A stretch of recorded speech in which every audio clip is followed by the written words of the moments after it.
चाहिँ हाम्रो श्रीव्रतको विधान सुनहे यस भूमिका सज्जन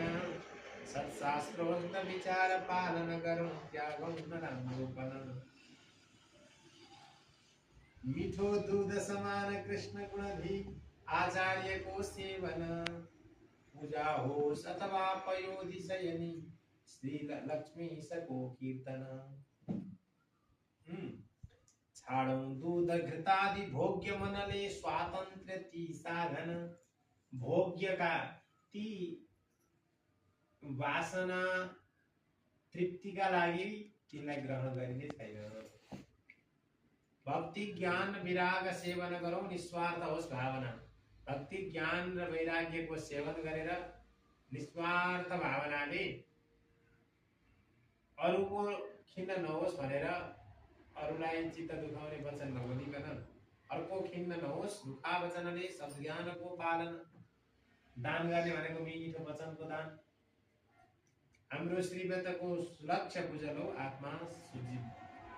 आत्मा सम्म जीवन आत्माको जीवनका लागि यी नियम गर्ने छौं भनेर दोस्रो दिनमा गोदामाले नियमहरूको विवरण गर्नु श्री गोदा माताको जय तेस्रो दिनमा के भन्नु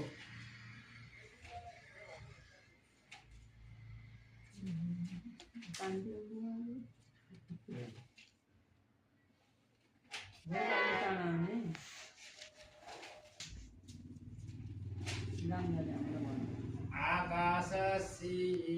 अब इसको मूल पाठ हामीले गरिसकेका छौं ओम गी प्रहरन्त उत्तमन पेरपाडी नांगल नंबावैकु चातिनी राडिनाल नी निन्ना निलाम तिंगल मुंगारी पेरु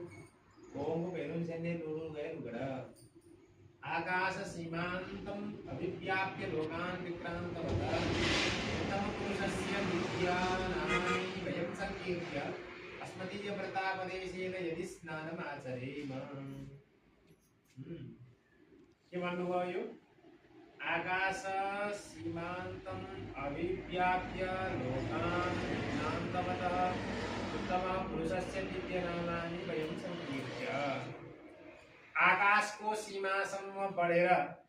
सारा लोक नाप्ने पुरुषोत्तम भगवान को नाम संकीर्तन गरेर भनेको भगवान को त्रिविक्रम अवतार त्यतिखेर बलिलाई 3 पाउ पृथ्वी माग्ने बहानामा 2 पाउमा पृथ्वी माप्नु गर्नुभयो त्रिविक्रम अवतार लिएर हो तिनै त्रिविक्रम भगवान को नाम संकीर्तन गरेर